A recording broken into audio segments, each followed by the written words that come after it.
Well, good evening, everybody. It's Chris here from the Whistle Stop Cafe in Mirror, Alberta. Welcome to 2026. Can you believe we made it? I actually thought that the computers weren't going to be able to roll over to the new date. I went and bought a generator, like all sorts of things. I got food rations and bathtubs full of water just in case it was the end of time. That was Y2K. Sorry. This is 2026. January 1st, 2026. Thank you for joining me for my first podcast of the year. Today, because this is going to be the most important year in Alberta's history, arguably, not even arguably, that's the facts. I wanted to make sure that we started off the year letting everybody know how important it is to start showing up for things and actually make a difference. If there's one guy in Alberta that knows about this, it's my friend David. You might recall a few years back, it is actually a few years back now, he rallied people together, mobilized them, taught them how things work, and we got rid of a premier. Then we elected another one, and we started to change things within political systems that at one point were completely alien to us. It was like another language. But David Parker, he took time and he explained to people how these things work with a perspective from the inside, and we accomplished the things we wanted to accomplish. Now we have something much, much more important that we need to accomplish in 2026, and that is a successful referendum on Alberta independence. So I figured let's have a chat with David, and he can fill us in on some of the things we can do to make sure that Alberta becomes the most free and prosperous nation on the planet. So welcome, Mr. Parker. Thank you for joining me.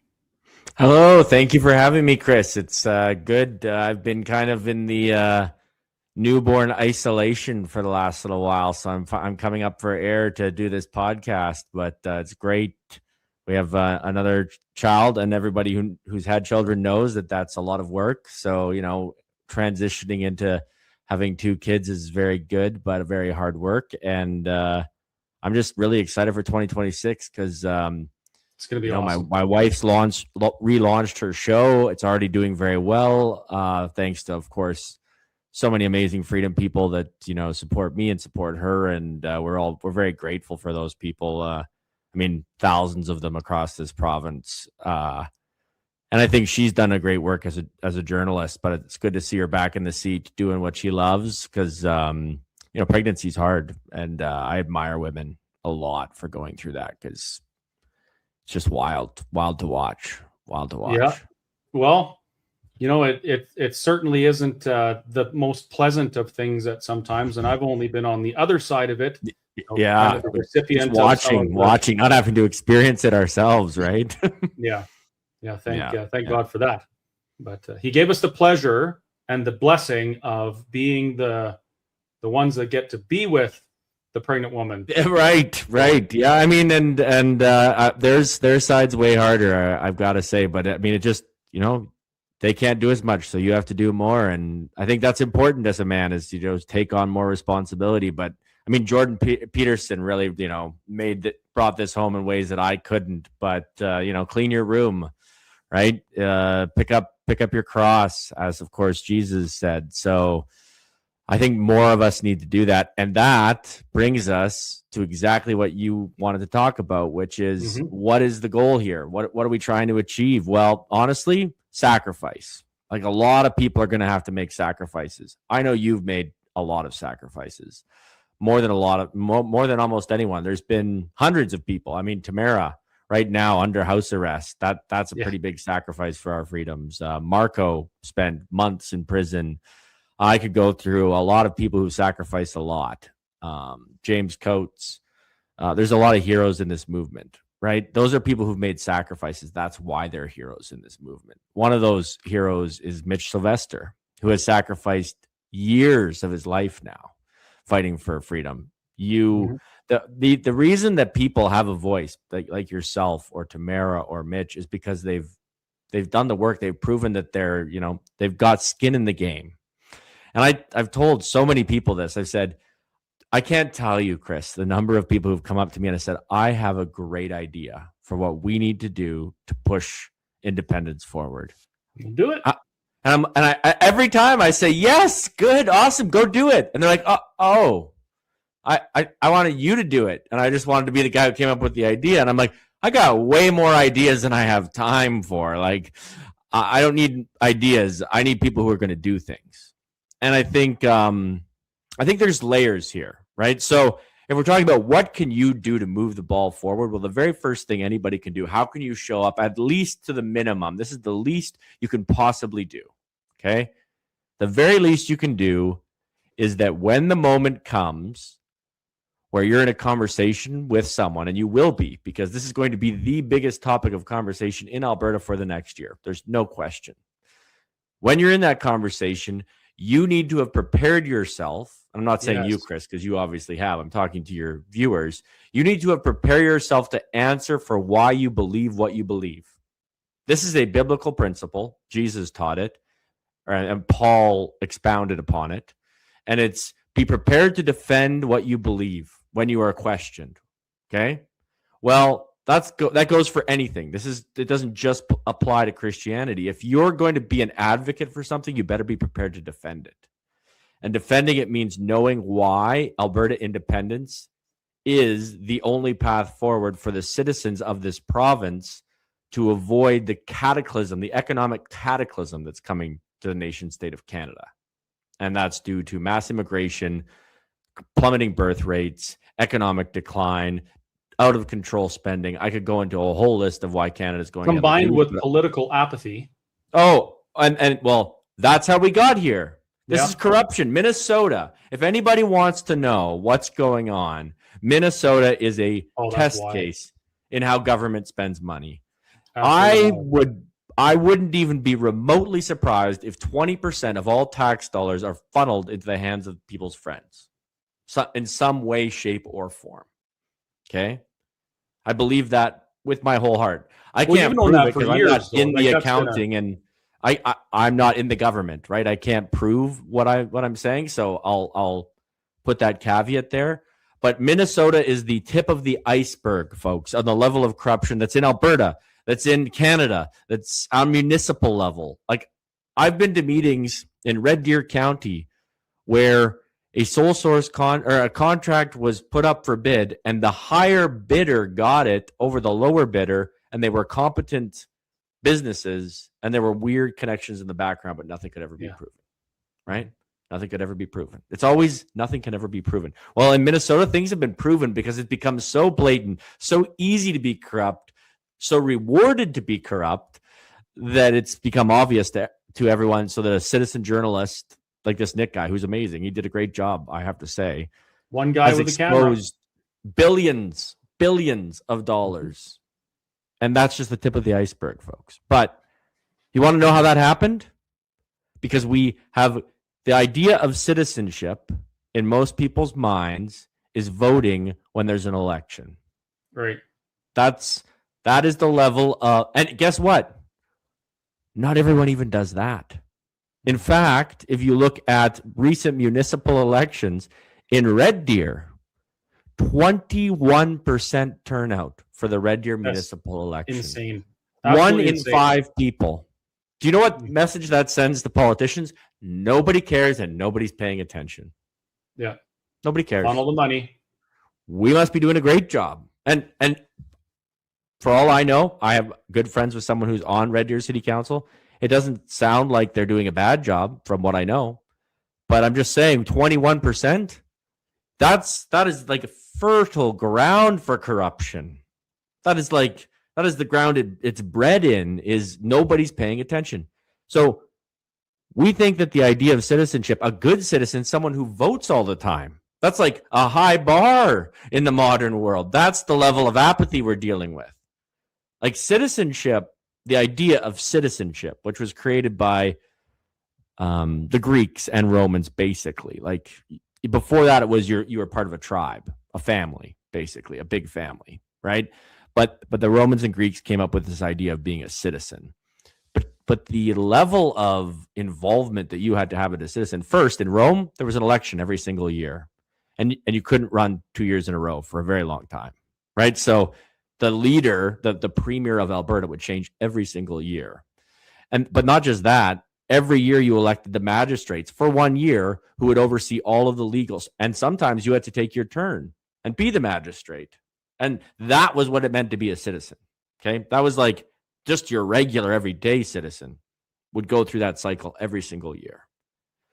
We have somewhat similar processes, a little bit in the Western world, more in America. They have more elections and they elect more people. We appoint a lot of people in Canada, and those people are appointed by party leaders primarily. So cabinet appointed by a leader. So we're a monarchy, right? Like even our political parties are structured like monarchies.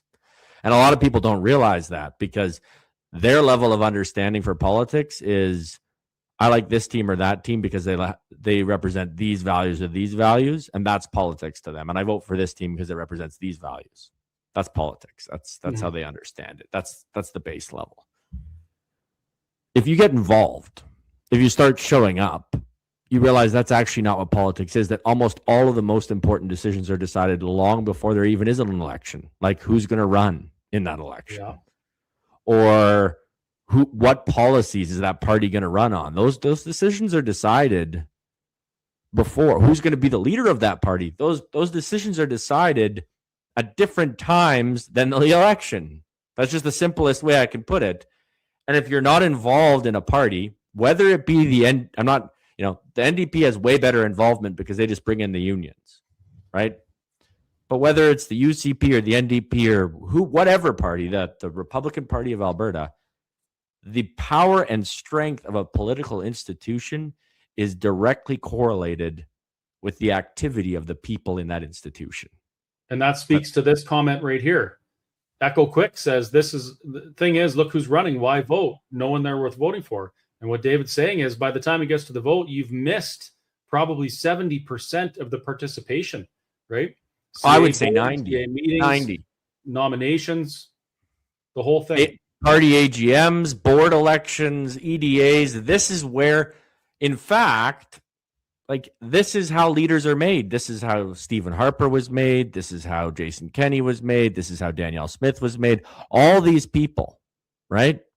It isn't a spectator sport. I agree with that comment by Deborah. It is absolutely not a spectator sport. Politics is, and here's people don't even think politics is a sport. They think it's the weather. Yeah. Right? Yeah. Right? They think it's just a thing that happens. To them, yes, because they're not involved. But it's not just a thing that happens. There's tribes and coalitions and movements, and you've seen that over the last 4 years. You've been very involved, right, Chris? Only for 4 years of my adult life. For the rest of it, I had no clue, David. I didn't even know what a CA was. Well, that's what I'm saying. Nobody did. And that's how they liked it. Because if nobody knew where the decisions were made, the decisions could be made and then presented to the people as a choice. That's what politics has become in our society. It's not the system that was built this year, 250 years ago, by the Americans that we adopted a lot of when we formed Canada under Sir John A. Macdonald. We did take a lot from the British, but we were a merger of the British and American systems. We're a federation. The UK is not a federation, right? I mean, I guess if you say Ireland and Scotland and England then they are a federation. But those are three distinct nations, not states and provinces like we have, right? Mm-hmm. We took the American model and we became a federation of provinces, or a dominion under the monarch. But the democracy that we had was very rigorous. People engaged all the way up and down. Now, there was way less people than there are today. So maybe the absolute number wasn't as big, right? Maybe it was like 10,000 people would engage in the riding, but there was only 40,000 people in the riding, right? Now, if you have a CA meeting with 1,000 people at it, that's a boomer. Like that's gangbusters, yeah. That's like massive. I mean, people used to care about this stuff. People used to be involved and engaged. Now, we have to remember that the system itself primarily is built to produce certain outcomes. And the Canadian system was built to produce, and we know this, you talk about this all the time. The Canadian system was built to extract resources from the periphery to bring it to the center, which is Ontario and Quebec. Right? That's just the reason for the creation of the nation of Canada. And the political system that we have, if you look at it, it's obvious that that is the reason that it was created the way it is. So the output of a system is the purpose of a system, right? Like Jesus put it very simply, look at the fruit, right? If you by their fruit, you will know them. So if they produce good fruit, then there's good in them. And if they produce bad fruit, there's bad in them. And the system, the fruit of the Canadian system, is the subjugation of places like Alberta, which are wealthier, harder working, more industrious. I mean, I could go on a whole and use it and taking their wealth and distributing it in primarily now, distributing it around the world or through welfare and wealth distribution. That's what the nation state of Canada is using your labor and work for, is to give it to people who aren't doing those things. And that's able to happen because nobody's participating. And I think if you look at the evidence of what was achieved by Take Back Alberta and now APP, what they're doing in Alberta, you'll see that because our democracy has atrophied and apathy reigns supreme and most people are completely ignorant of how their political system works, your efforts as an individual, everybody listening to this right now, are magnified probably 100-fold to what they would have been, say, 100 years ago. Because so few people are involved that a small group of people can get involved and have a massive impact. And if you want the evidence of that happening, perhaps in ways that your listeners wouldn't be excited about, is the woke minority is actually a tiny minority. Like the people who are like pushing transgenderism and DEI, they just show up. They're there all the time. They're relentless because they're true believers. They actually believe in their cause, and they're willing to fight for it, and they're willing to push for it. They're willing to be embarrassed for it, and they're willing to be ashamed or like shamed because of their views, and they'll just keep fighting because they're true believers. Whereas most regular people just want to go through their lives and they don't want to be bothered with things, and they're don't want busy. to miss the hockey game. Yeah, the biggest Canadian or Albertan excuse for not being involved, the number one, and it's not even close, is I'm busy. Because Albertans are busy. We're an industrious people. That's why we're so productive. We have almost the same contribution to the nation of Canada as Ontario, and they have 3 times our population. Right? Like we are a very on our GDP comparison. Alberta is a new value creating GDP. Ontario, they do some new value creation, but they have a lot of parasitic draw, bureaucracy, services, those types of things. So they're 36% of GDP to our 15%. We punch way higher than 15%. Way higher than our weight. Way higher, right? So look, we can stay in Canada. We can keep sending our money to the east to be wealth distributed progressively to larger and larger populations of new Canadians, or we can make a nation and we can found it on values. And my hope, my dream, would be that nation would be radically democratic, which means we vote on everything. Switzerland is a great model for that. They do it very well. They don't have a prime minister or a president. They have a council of 7 that makes decisions, and the most power in the entire country is vested in the local governments.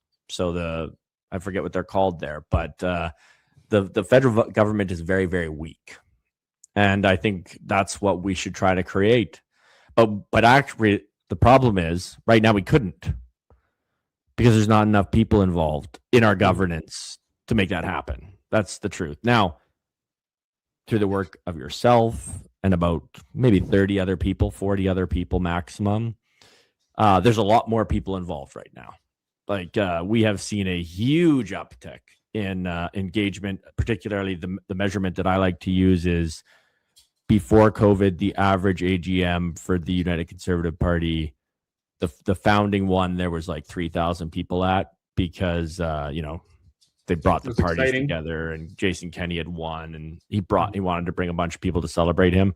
The next one, I think there was less than 1,000, and the one after that there was like 600 people, and then they bust in 500 people to take over the board.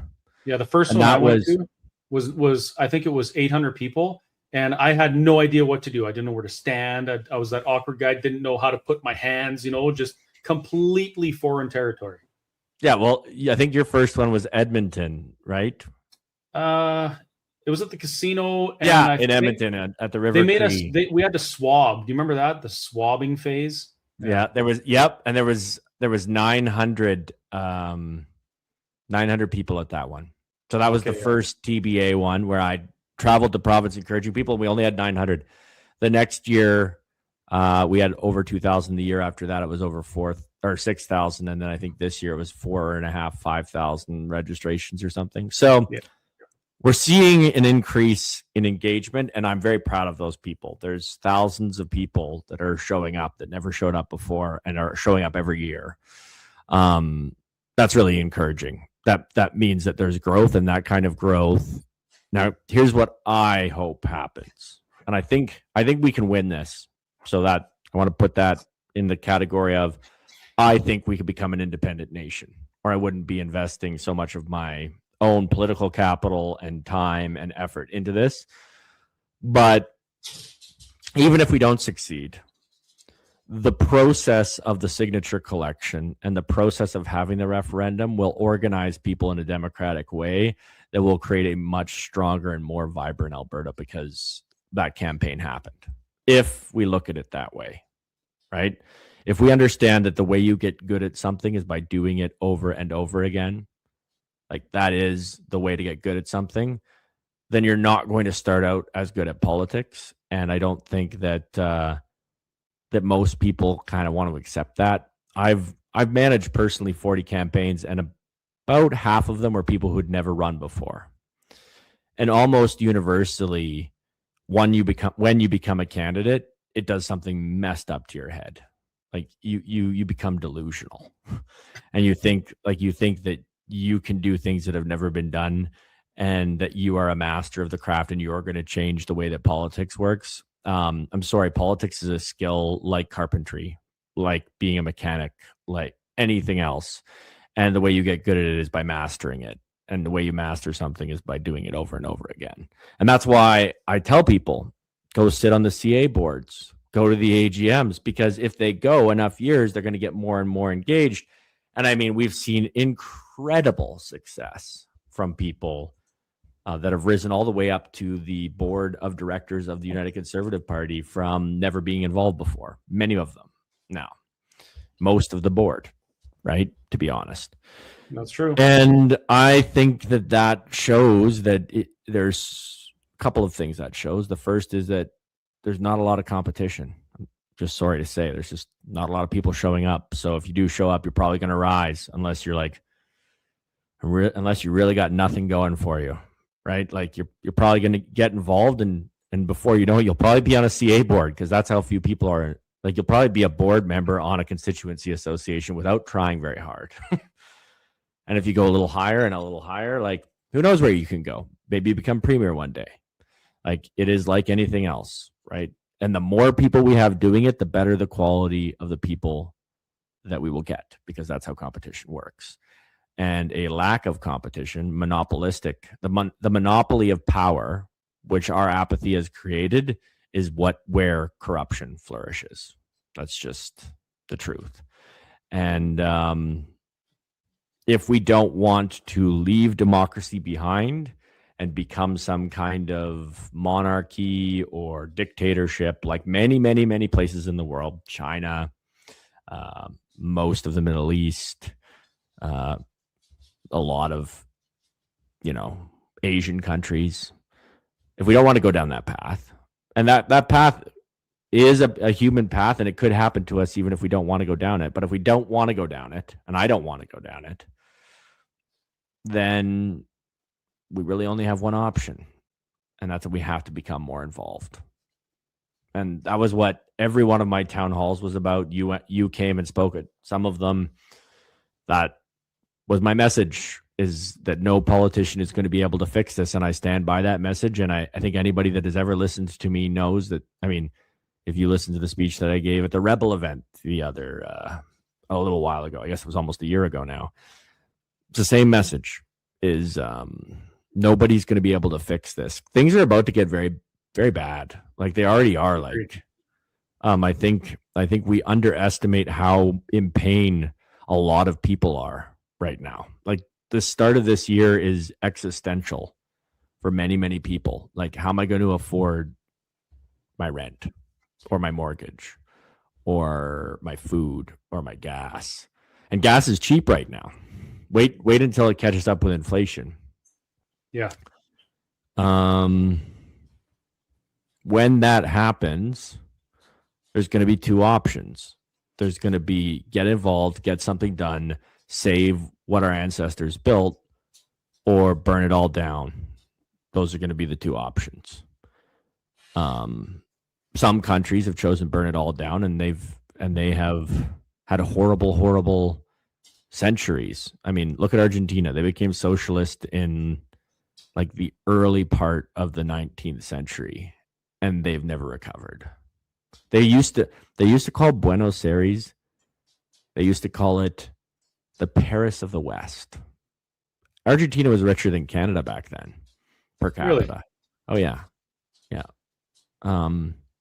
We have so many examples throughout history, geopolitically, of the failure of socialism, of the failure of communism. I mean, at least socialism just causes starvation and poverty and deprivation. Like communism slaughters people. 40 million Russians, 100 million Chinese minimum, probably more, when communism took over both of those places. So that's where Canada's headed, not socialism. Why? We're already. Why is it that so many places just tend to drift towards that type of ideology?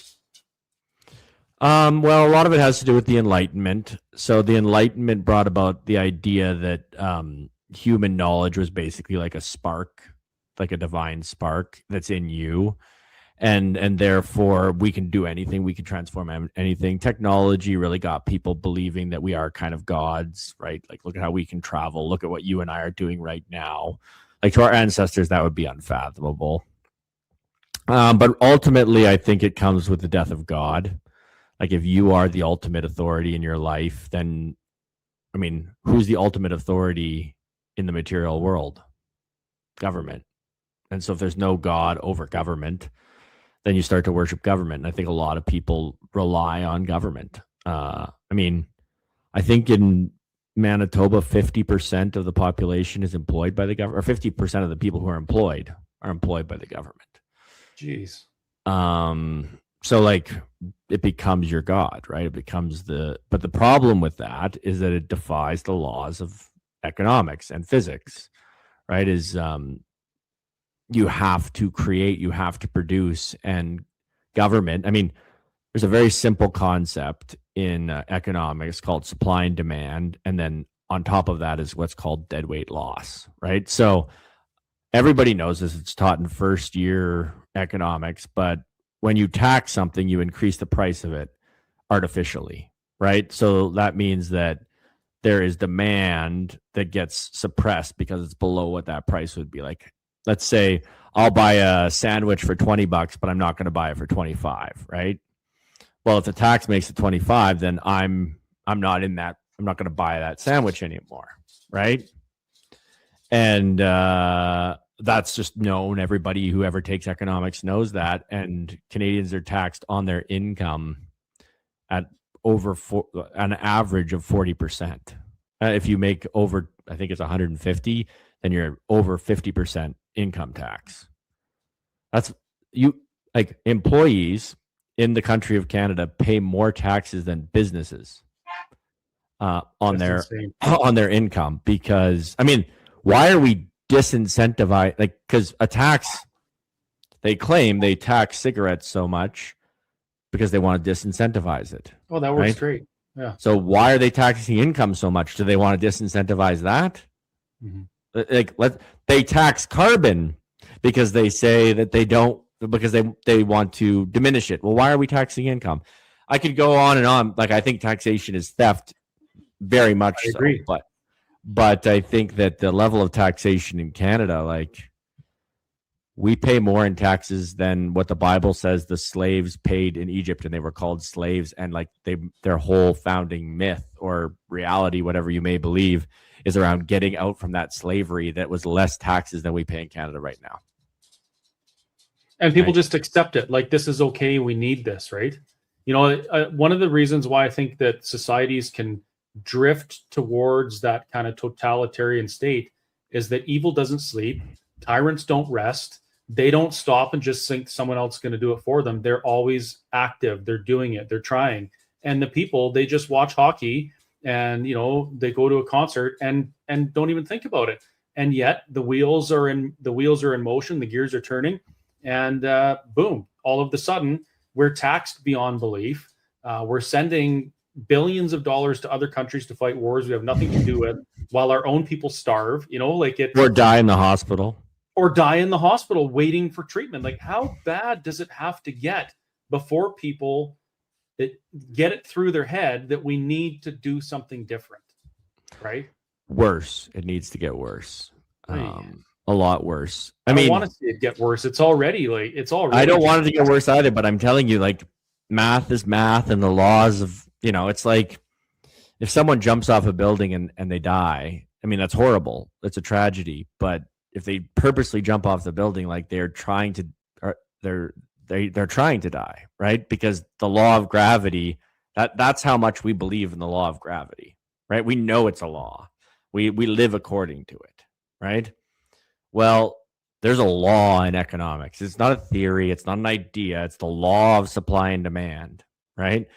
And the law of supply and demand is the more supply, like if you overwhelm demand with supply, the value goes down, the price goes down, right? That's just a law. Well, what do you think we're doing with money as government right now when we're running? Where do you think that money that the government's running the deficits coming from? They borrow it. That's printing money. It's like they are reducing the value of every dollar you earn with every dollar they spend over budget. That's just the reality of it. And it's worse than that. I can go into all of the deeper levels, but at a very simple level, every time they borrow an extra dollar, the dollar that you work for becomes less valuable. I wonder how many of them, before they started doing those things, put their wealth in metals because they knew it was land or manufacturing. Like, anything real produces real value. But if all you're transacting in is fiat currency, then the government determines the value of what you're transacting in. Okay. And if that, like, this is where I get discouraged probably is, do you know how uneducated our population is now? Largely. Like to a level that our ancestors would have shuddered, right? Like, people are graduating high school, a lot of people in America, and they can't even read. They can't even read a book. They watch videos on their phones, right? Why do I need to read? I can watch a video. Or I can listen to a podcast. Well, sure, okay, like, but that's passive. It's not active. You're not doing the imagination. You're not, doing the work yourself, which is the reading. You're not. But I'm getting a little bit off track. But the point is, if you don't even know how something works, how are you going to change it? And there's a lot. Well, this is how people change things if they don't know how it works. They say, "Hey, you person who knows how to do that thing, go do it. Go do it," right? Well, the problem is that there's a lot of people who do know how the system works who are profiting immensely off of it. And they don't want people to be involved. And this is what's going to happen, okay, with the UCP. I can tell you right now. There will not be nominations. There's going to be a snap election, is my guess.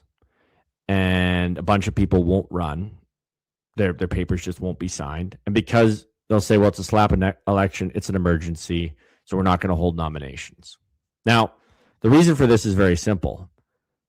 What happens if they do allow nominations? Well, a lot of APP folk are going to show up and vote for independence-minded people. There's tens and tens of thousands of them across the province, and they're far more organized than any other group of people, including the Forever Canadians. So then there's going to be a lot. So the UCP will become, because the grassroots is an Alberta Independence Party.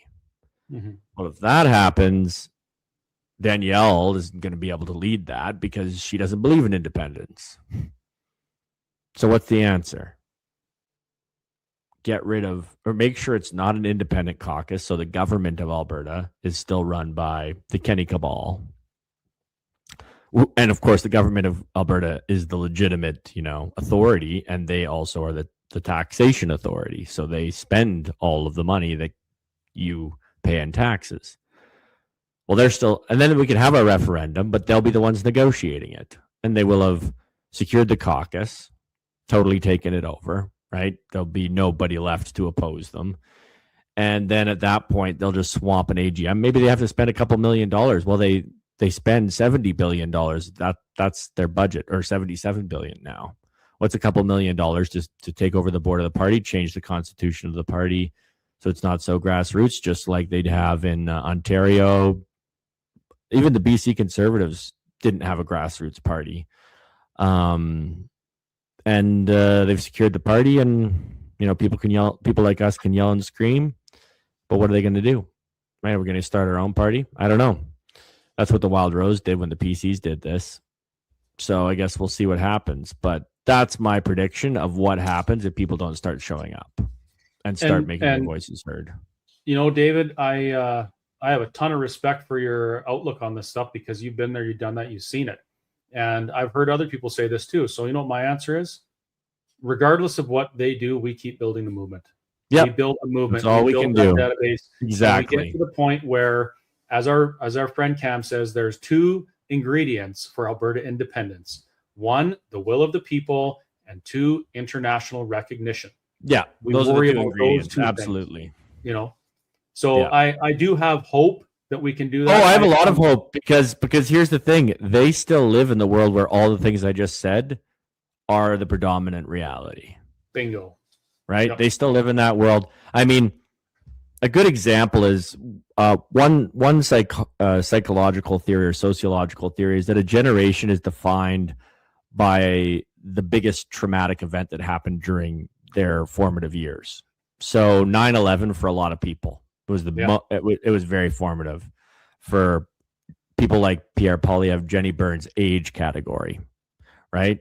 Then there was the financial crisis, right? The 2008, that was very formative for my generation, my tier of people. And then for a lot of people, the election of Donald Trump in 2016 was a very defining tragedy for, not obviously, I don't see it that way, but it's seen as a turning point for Gen Z, basically, right? It was like a sunrise for me. Yeah, I was very happy, but that, when you think of it that way, I think that the defining moment for this next upcoming generation is going to be COVID. And the good thing about that, the hope, is that COVID showed what governments are willing to do. And what they can do, what they can get away with. What they can do and what they're willing to do. And I think that got a lot of people realizing that they better get involved pretty quickly before they didn't have any say in what those governments were going to do. So the only reason I got involved is because I realized that the government could just come and destroy me and my business. Yeah. And get away with it. Oh, yeah. And they've been doing that for years to tons of people. But here's the thing, right? There's not very many of them. There really is not very many of them. Like, if people actually realize that the emperor has no clothes, that the people are actually in charge, and if enough people show up, what we want to happen will happen, period, end of story, that the many are way stronger than the few. And this is a very old battle, right? This goes all the way back to Rome. Okay, so there was the proletariats and the opulates, right? And one wanted to represent the people, and one wanted to represent the elites. And you know who led for a time the proles? Julius Caesar. The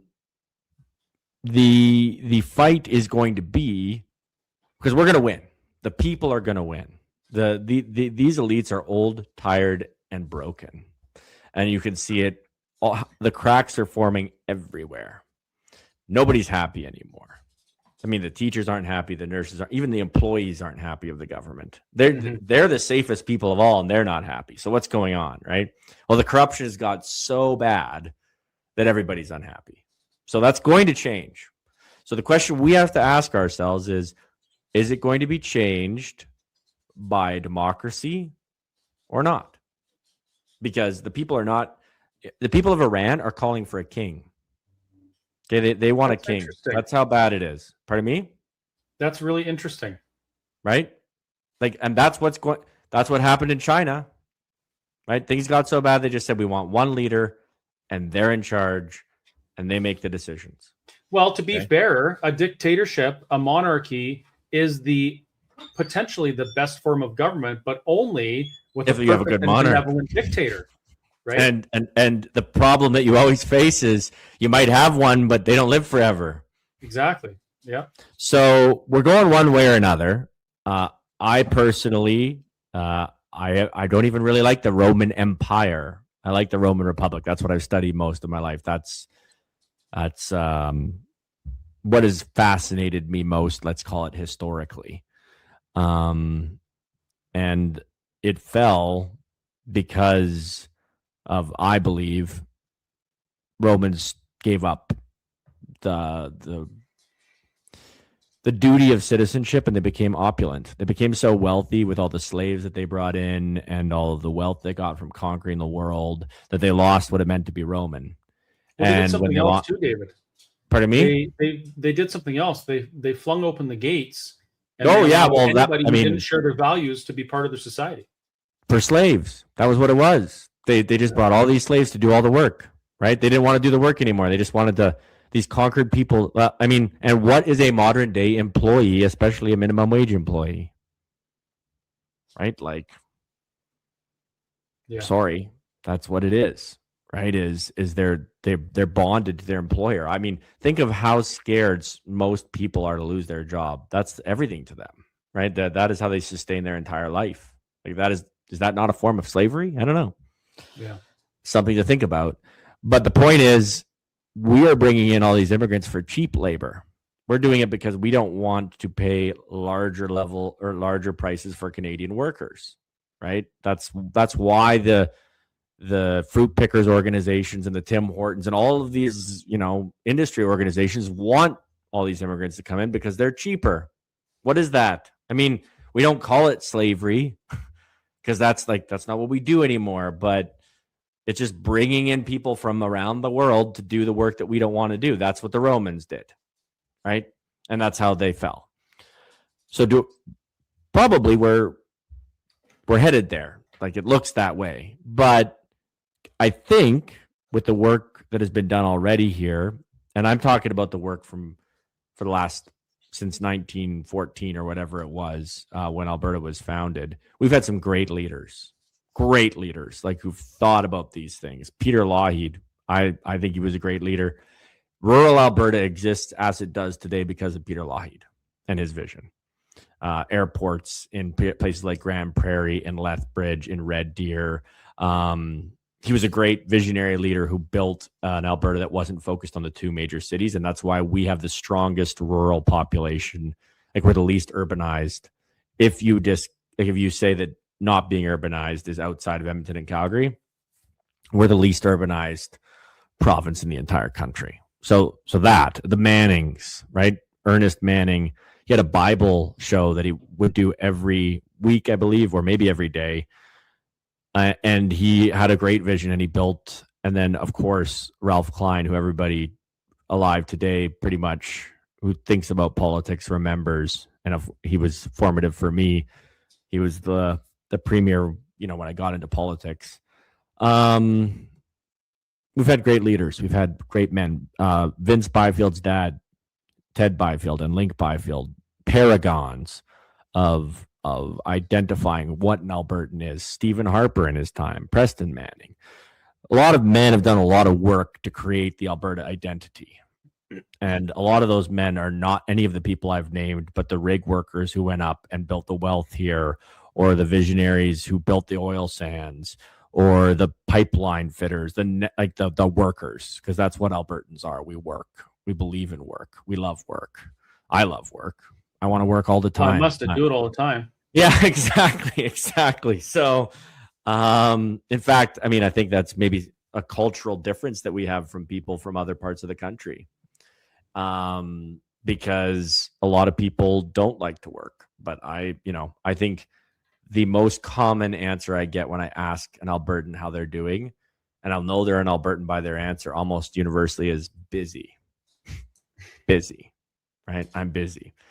If you say, oh, I don't have a lot going on, an Albertan will feel bad for you. They'll be like, oh, I got a project if you want to help me on it. We just like doing things. I was talking to someone at my church recently, and they were saying, oh yeah, we just moved from BC, and there isn't as much to do here. And I'm like, I thought about it. I'm like, I mean, I guess all we do is work. Right? Like we're not so much into entertainment as much, like maybe outdoor entertainment, hiking, snowmobile. There's a Yamaha dealership there and some mountains over there. Yeah, exactly. That's our idea of fun. Go and risk your life in an avalanche. That's what we do. Or go kill a gigantic beast and eat its flesh. That's hunting, right? Or and I love those things, and those are Albertan things. And I think Mitch Sylvester actually embodies a lot of that. I mean, he loves hunting, he loves fishing, he loves hard work. There's a lot of people that I admire in this movement that embody what it means to be an Albertan, but that idea is also fading away.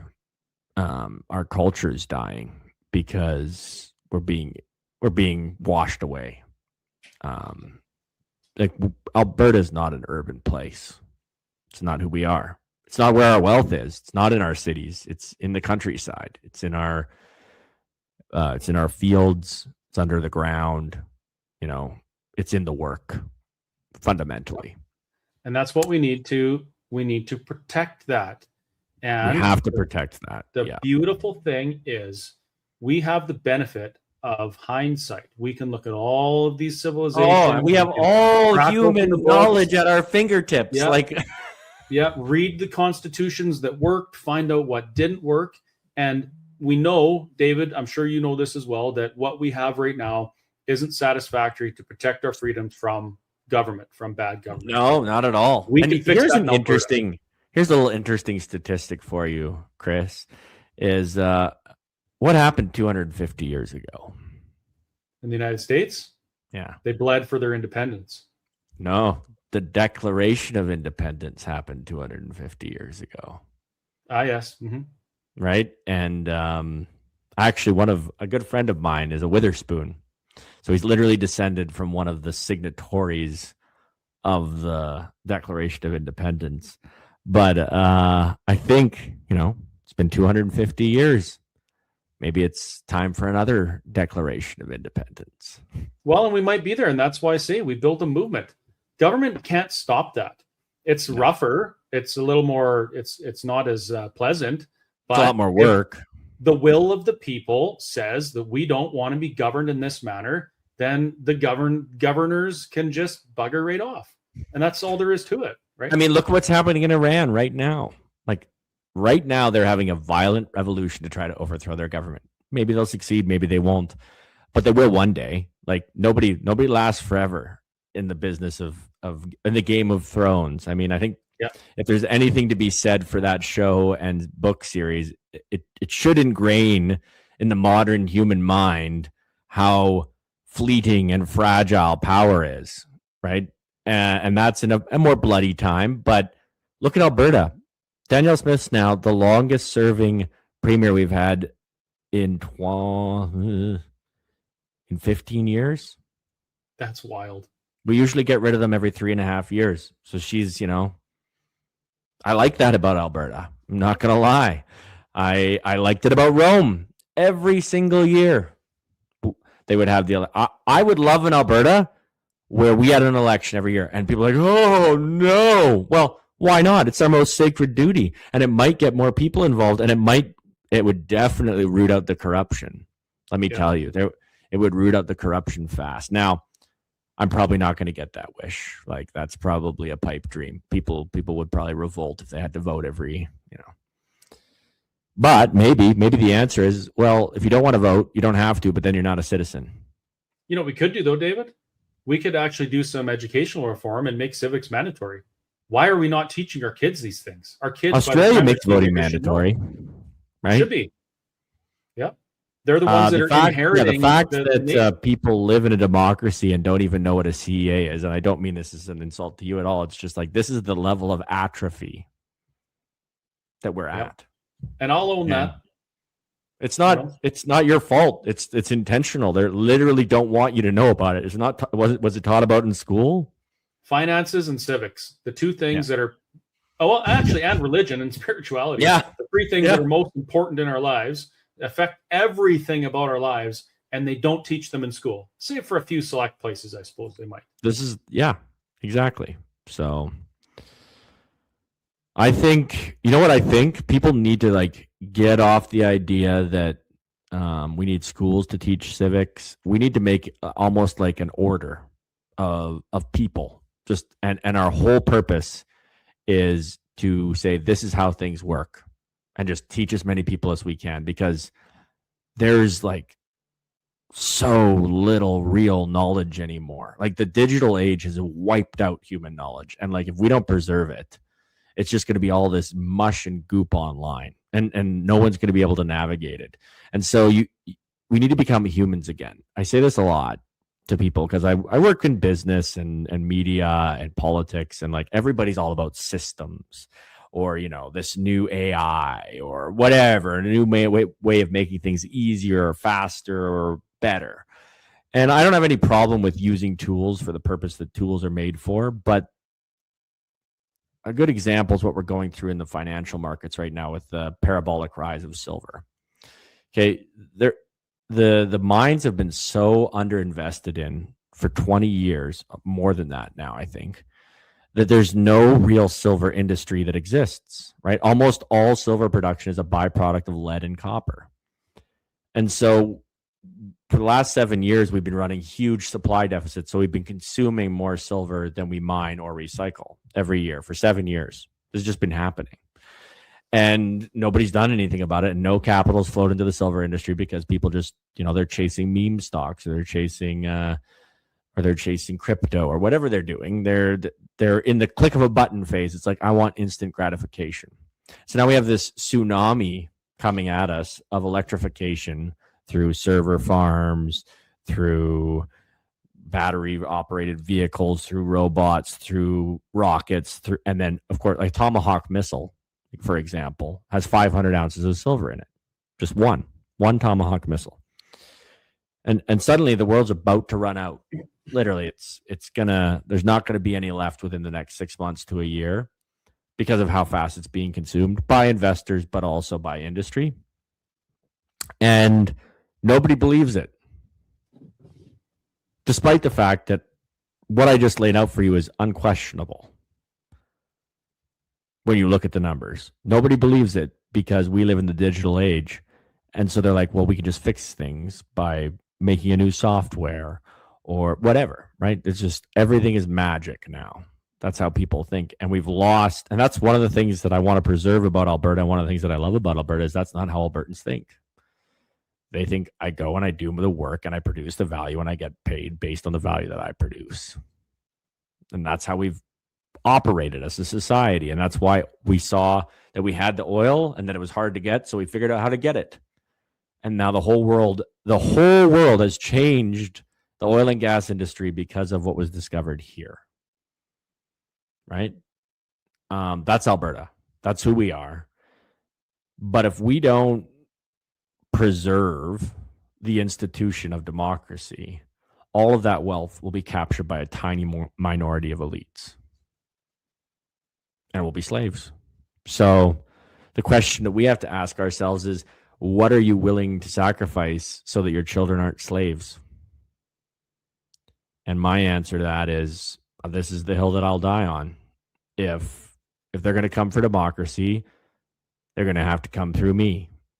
And I don't like that because I know it's a risk. I mean, look what happened to Charlie. But I don't want my sons to remember a man who let them become slaves, right? I'm not going to be that man. Well, Mitch says the currency that we need to spend to do that is our time, and I agree with you. Yeah, we have to. Like, if you don't show up, the world is run by the people who show up. Currently, the people who are showing up are stealing from you at a very high level, like a ton of money. They're stealing your life. And they're slowly taking away your freedoms. So if you don't show up, they're going to keep doing that. Yeah. One of the comments from Nikki says democracy is a lie, and I agree 50% with it. The problem is democracy, the will of the people can go in a very bad direction.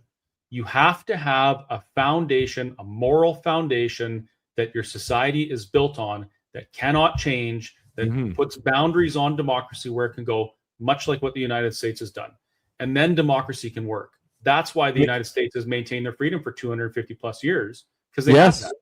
That's how, and Rome was exactly the same, right? They got rid of their kings and they had democracy for almost, I think it was almost 500 years, but at least 400, because democracy is bad according to the Greeks. So let's go back to Plato, Aristotle, the first guys that talked about citizenship in a meaningful way that we still talk about.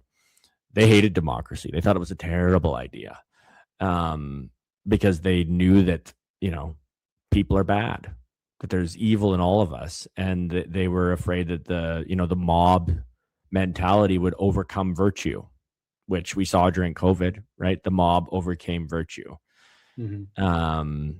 So that's a real fear and a real danger, and it is a dangerous form of government, and that's why they often evolve into monarchies or imperators, emperors, right?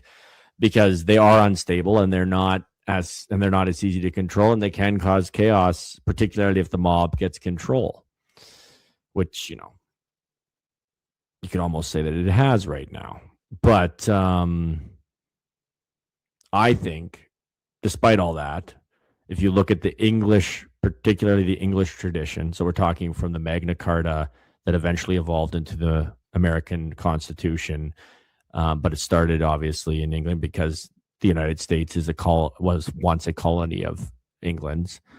That tradition's worth fighting for. That tradition, particularly, I think it's brought the most freedom and prosperity, religious freedom of any other system in the entire world. I'm not talking about I'm not talking about monarchy even. I'm just talking about that tradition that's evolved and that became the United States of America. And now I think it needs a new evolution for the digital age. The stuff that was written 250 years ago has really held up, but we need more checks and balances. We need more democracy because of centralization of power through the digital age to check the centralization that's happening. But that's not going to happen if you, the listener, and 10 of your friends or 100 of your friends don't show up. So how can you show up? Let's give a really simple breakdown. Number one, listen to the podcast, glean the information, do the research, have an answer for what you believe. Don't just say, I support independence. And then when, some lawyer or some, hoity-toity elite comes at you with a hard question and you don't have an answer and you're like, well, I don't know. And then you've shamed the movement when that happens as an individual, right? It's your duty to know the answers to the questions. And here's the thing.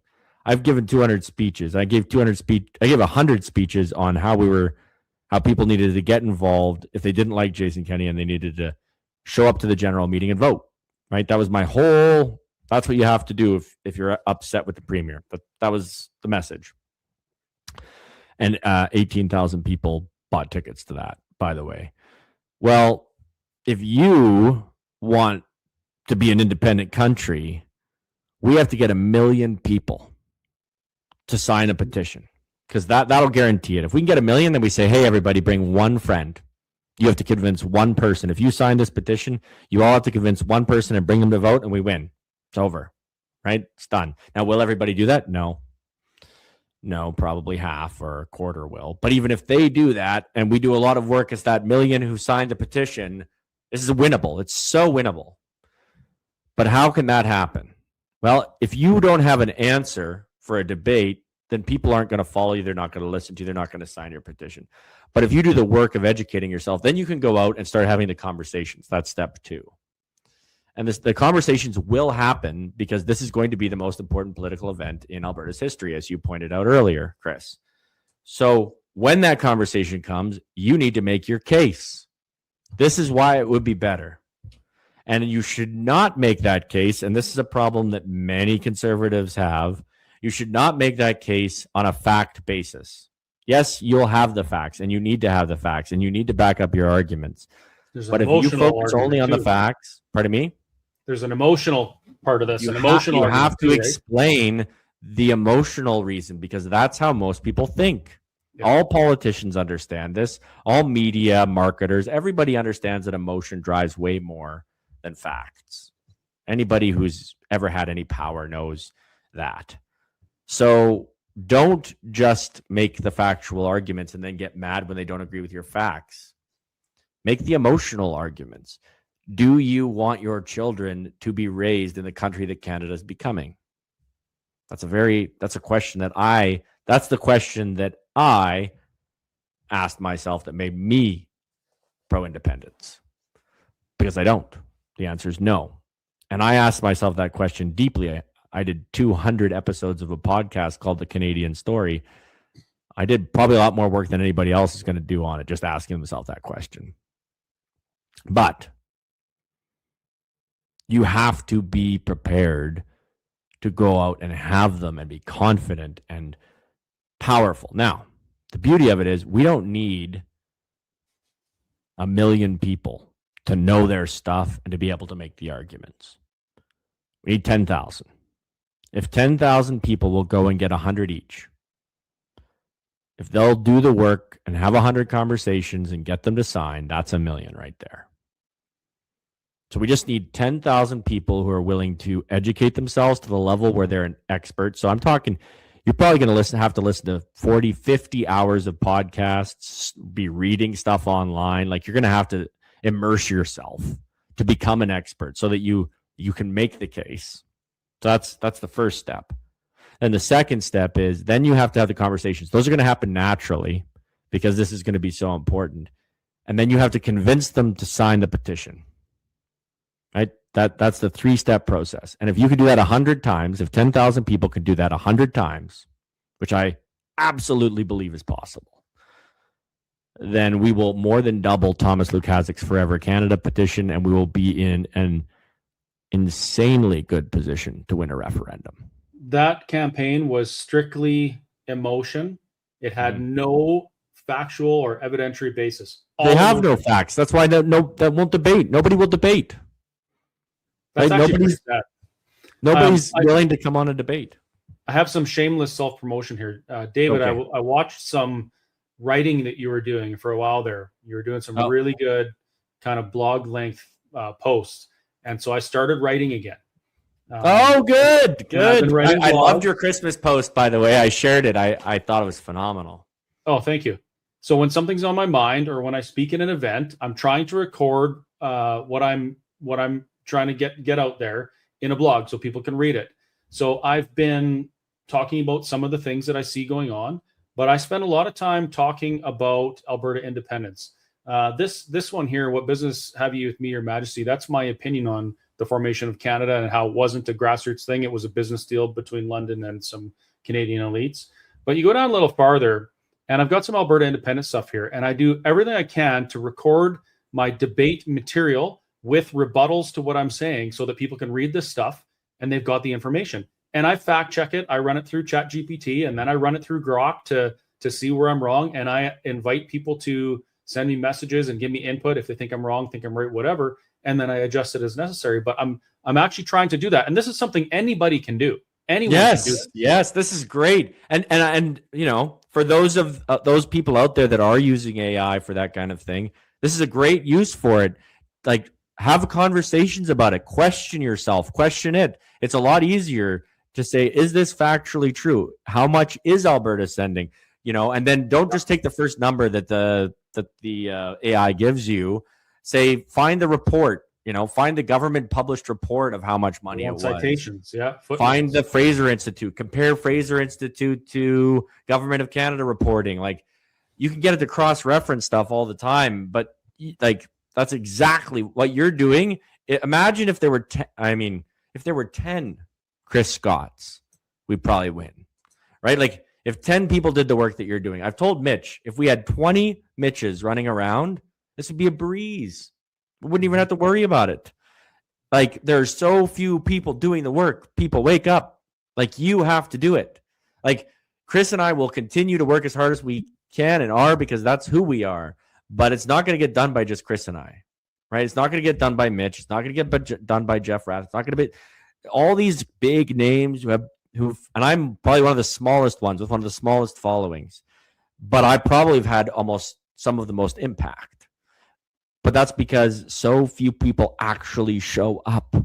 If you and this is actually a biblical principle, right? Is one of the verses that a lot of people don't like is, to he who has, more will be given, and to he who does not have, even what he has will be taken from him. Right? That's a harsh verse, words of Jesus, right? But that actually is a very commonly understood economic and and psychological principle called the Pareto principle, 80-20 rule. And everybody who's ever been in an organization knows this to be true. 20% of the people do 80% of the work. That's just a fact. Everybody knows it. If you're employed in any organization, if you're involved in any church, if anything that you do, 20% of the people will do 80% of the work. Okay. That is absolutely going to be the case with the independence movement. So when we were talking about 10,000 people, 2,000 of those people will do 80% of the work. Okay. So 2,000 of those people will work their butts off and get 800 signatures each. And the other 8,000 people will get, 200 20 signatures each. Okay. Or 20 or 30. That's what's going to happen, because I've been on enough campaigns. I know sociology well enough. That's how humans work, is the small group of dedicated people are the ones that move it. But don't, and I believe, and I know Mitch believes, and I think you probably believe too, is that anybody's status in the organization of any kind should be directly correlated to how much work they do. 100%. If you're not the hardest working person in the organization, you're not the leader. Period. End of story. And just full disclosure, people, I am not the hardest working people within the APP. Some of those volunteers, the hours they put in is phenomenal. Like you wouldn't believe it. It's more than a full-time job. I'll do a shout out to two particularly that I think are just absolute. They were champions in Take Back Alberta. They were champions in the freedom movement in the convoy era. They're champions now as Art and Adele. Just phenomenal people doing an absolutely insane amount of work, and they take no credit for it. And they never get on stage to talk hardly. They are phenomenal. And they are, they did this year, I don't know a single leader in the freedom movement that doesn't have respect for them. Not one. Do you know what they did that was amazing this year? Actually, over the last couple of years, they actually worked their butts off to get a policy resolution on the floor of the AGM to get rid of non-consented medical interventions in your city water, which is fluoride. Yes, they're big on that. They're big on that. Yeah, and I totally agree with them, and I tip my hat to all of their efforts on it. But yeah, I think there are so many people, thousands of them, that are already doing this. Let's get it to 10,000. If we get it to 10,000, we will get 1 million. I believe that. And there's enough people, I think, just wanting to volunteer right now that we should be able to build that volunteer base fairly easily. That's one of the things that we need to focus on right now is accumulating, organizing, and deploying volunteers, not only for the signature collection, but the impending referendum campaign, because that's what's coming after that. That's the beauty of the signature collection, right? That is the test run for the referendum. And that's why we need to get 1 million, because we need to make our goal. I mean, a million. If we only got 1 million votes for the referendum, it would fail, right? We need at least 1.8 for this thing to win this thing. But if we get 1 million signatures on the petition to have it, well, that's 1 million we've already got. Now we just need to get 800,000 more, and we probably are going to be a lot bigger of a movement at that point, and more exciting. Yeah, it'll be a lot more. But because most people, they don't think a petition is exciting. I'm like a horse, waiting for the gate to open, like for tomorrow. Like I want to get 10,000 signatures myself. That's my personal goal. But yeah, I think it's going to be great, and I think we're going to win. I got to ask you something. Early on in our meeting, you were working really hard to get Jason Kenney fired, and you did a fantastic job getting enough people together to do that. We butted heads every once in a while about Alberta independence. Sometimes it was a little bit heated, but it was mostly fun. What was it that actually put you over the edge to be like, you know what, it's time? Probably having a son. Not just having a son. I have. Well, that's a big deal. And nieces and nephews too, right? But yeah, for me, I'm pretty. I could survive almost anywhere. Like I don't really need much. I'm an Albertan, right? Like lived most of my life pretty Spartan. So, and I'm not driven by material things either. Like that's just not what interests me. I'm an ideas guy, very dedicated to thought and just, I don't know. People. I think people are what matters. And I like understanding them or trying to. So I read a lot and all that kind of stuff. But when my son was born, I was like, he's not going to know anything of what I loved, because I really loved Canada, and really believed in it. My ancestors settled this country, hundreds and hundreds of years ago, over 250 years ago. One of my ancestors settled in Ontario. Some of my ancestors came over as the first settlers to settle in North America. We've been here a long time, and I love Canada. It's the Canada that I loved, the idea that I thought of what it was, really I was a patriot. I would even argue that up until 4 years ago, I loved my country more than God. It was my God to a degree. And then COVID destroyed that for me. And because it was just so contrary to all of the values that I believed Canada stood for and that I thought Canada was. I felt that. And so I lost my love for Canada, but I didn't think Alberta could do it, is the honest truth. I just didn't think that Albertans had it in them. And during that time, I would say during the convoy and TBA, I don't think they did. And I think it was the work of APP that has got them to the point where they do.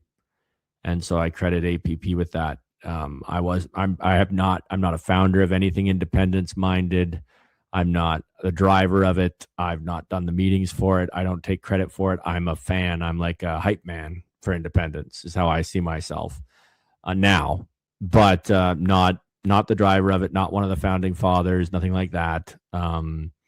Just a man who believes in it. And I believe in it because, to be honest, of one man, and that his name is Mitch Sylvester. And I watched him put in the work for what he believed in it. And I watched what he's built by doing that. And and here's the thing. This is the honest truth. He's able to lead in a way that I'm not, because he brings people together in a way that I don't. I can inspire people, but I can't get them to work for me because I hate working for anyone. So having people work for me is just something that I don't like. You can ask the people who work for me. It's very difficult because I just don't like being told what to do. And so I don't like telling people what to do. And that's the Scottish in me. I'm 50% Scottish. So, I just think it's pretty much in the blood, but Mitch is able to, and I think we can all say that what APP is now versus even what it was before, he really rallied the resources that have been created by the work that you and Modri and others had done and turned it into an absolute fighting machine that it is today. And all of you guys have got better, which I think that's pretty obvious, is the more you do something, the better you get at it. Mm-hmm. Right. And it's been how many years now since the founding? More than 5? Yeah, 2021. Yeah, so 5 years, you're going to get better at something if you keep doing it. And you guys have been doing it pretty consistently for 5 years. So I think, pardon me? You know who else helped big time? Who? One of the best salespeople for Alberta independence. Yeah. Oh, well. I'm just being honest here, folks.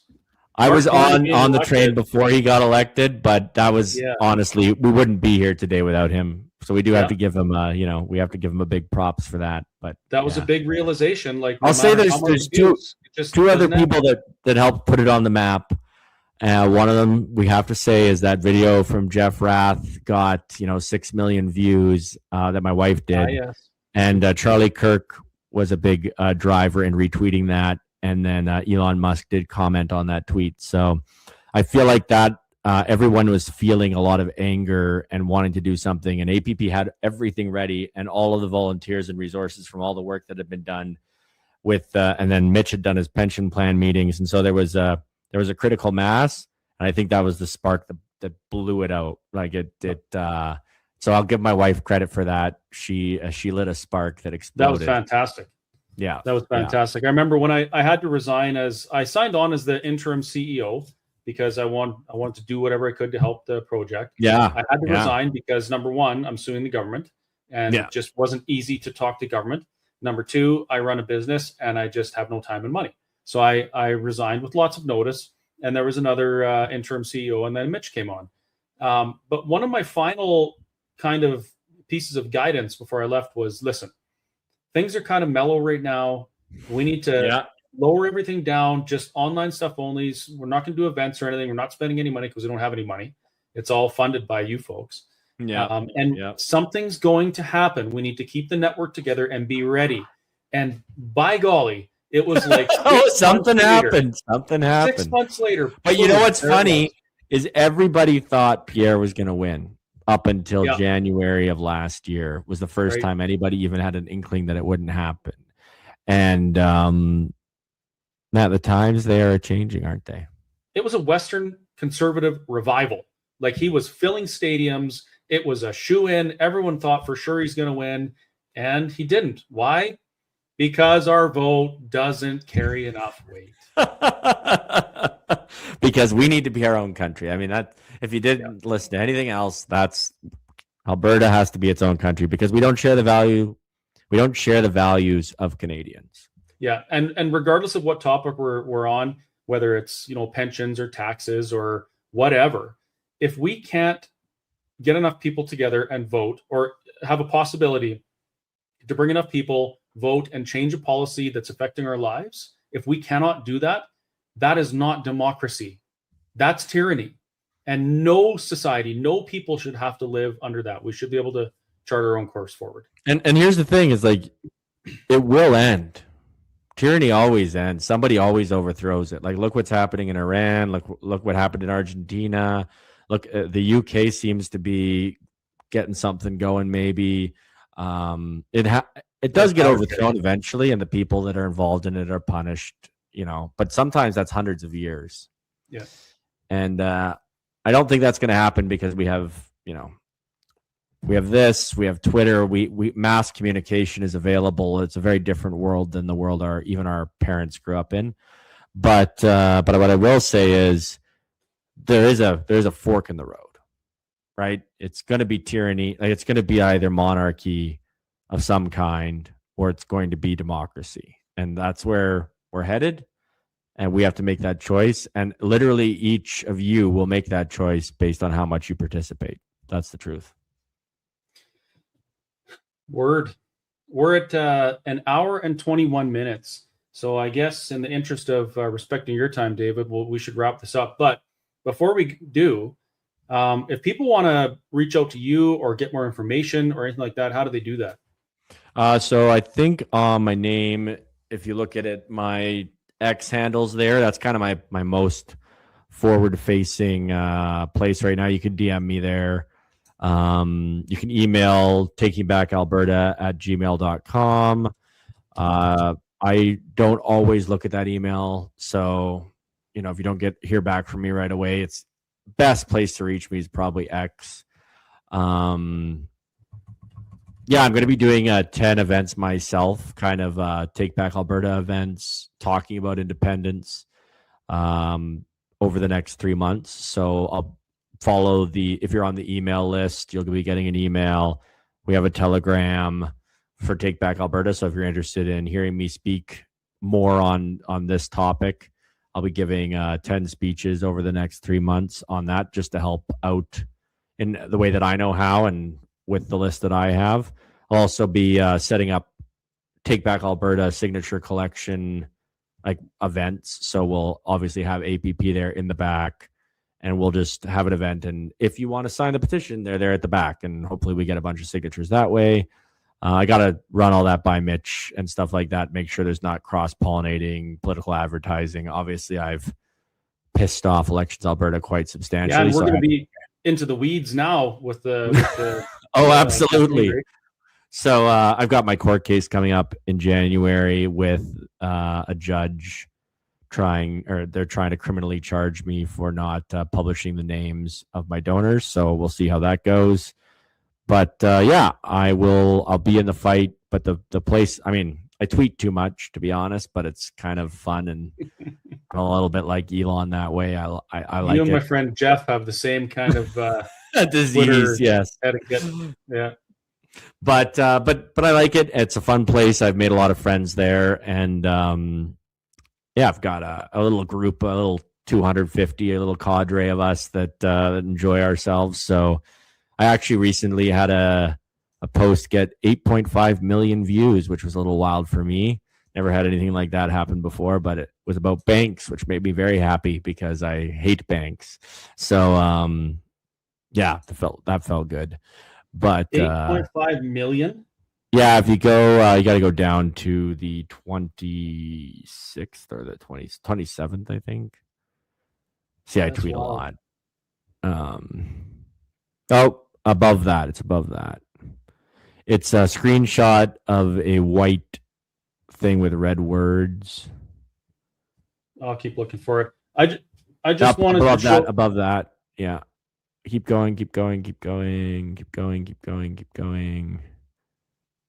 Keep going. Oh, where is it? I just wanted to show people that this is your Oh yes, profile. Yes. It's on there somewhere. People can find it. But yeah, it was that was a wild experience. But yeah, I say what I think on there about pretty much anything. So if you want to know what I think, you can almost watch a live feed of it. Some people like that, some people don't. I don't really care. I spent my whole life censoring myself because I was part of the Conservative Party of Canada and I was a staffer, and you're not allowed to say your own opinions when you're a staffer. So now I'll say what I think, and we'll see where that leads. But I will say, I think that what we're seeing in Alberta today has a lot to do with people like you and me and Mitch, and there's probably about 100 or 200 people who've said what they think, and a lot of people have liked that. So, well, we just watched some young man in the United States saying what he thought for a few years, and I will say Charlie changed the world. Oh, definitely, yeah, 100%. I mean, he paid a price for it, but man, what I witnessed after that was it was nothing short of a miracle. Yep, a lot of people's lives, which has been beautiful. Okay, well, David, unless you have anything else, I guess we'll. No, I probably rambled on enough, talked your ear off, but thanks for having me on. I do like talking about these things. I gave a lot of speeches on them too, so. Well, I'm looking forward to hearing the next ones and seeing some of your events, and I'm looking forward to your your blog and your writing again. That's fantastic. Yeah, stuff. well, I like doing that particularly during Lent because during Lent I don't go on X. I'm a big believer in you always gotta take breaks from things if they're becoming a big part of your life. So during Lent there'll be a lot more, which is coming up in a few months here, and I should do more writing. It's hard with a toddler and a newborn, but yeah, I should. Yeah, I get it. Well, you're following Charlie's advice. Get married, have babies. I am. Oh, absolutely, guys. That's I believe, and I will don't get me wrong, folks. It's one of the hardest things you'll ever do. Every parent knows it. It is a lot of work. Like, do not kid yourself. But everything of any value in life is going to be a lot of work, and this is the most important thing you could do. That I will end with. The most important thing you could do, and the hardest thing you will ever do, is be a parent. 100%. All right. Well, I'm going to let you get back to being a parent, and I'll do my clothes, and I'm going to go do the same thing. Although I'm probably just going to go to bed because my kids are older. I'm probably headed there myself soon. All right. Have a good one. Thanks again, David. Good night, and Happy New Year. Happy New Year. Happy New Year.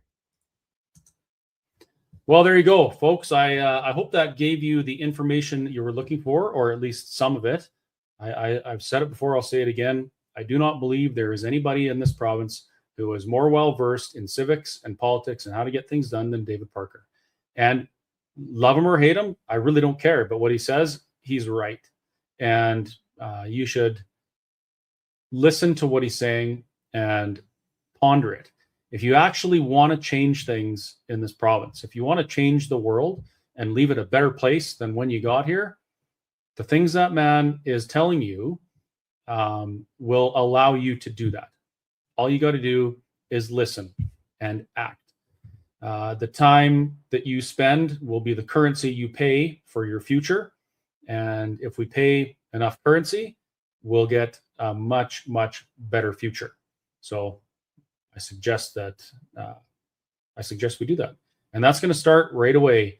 I think in just a week or a little over a week, the signature drive is open and starting. So people will be canvassing and collecting signatures under the Citizen Initiative Act to compel the government to table a referendum on the question of Alberta sovereignty. So you're going to sign a petition that's going to compel the government to put this question to the people of Alberta. So the signature collection isn't the end of it. That's just the beginning. Then there's a referendum campaign where we have to continue educating Albertans as to the merits and benefits of Alberta independence, the rationale behind it. We have to educate them so that when the referendum question is in front of them, they can make an educated decision. And I will tell you right now with 100% certainty, if you set your emotional bias or your emotional connection to what you believe Canada could be or was, if you set that aside and you look at the facts and the evidence and the history, I can guarantee you that you cannot come to any other conclusion other than Alberta independence is necessary and inevitable. Have a great night, folks. See you tomorrow.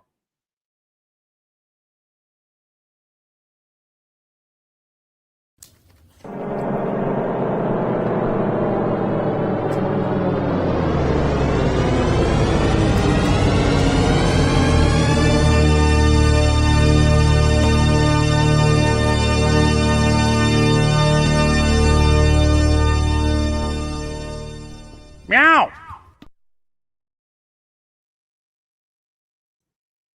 Alberta independence, necessary and inevitable. Whistlestoptruckstop.ca/Alberta independence, necessary and inevitable. Night, folks.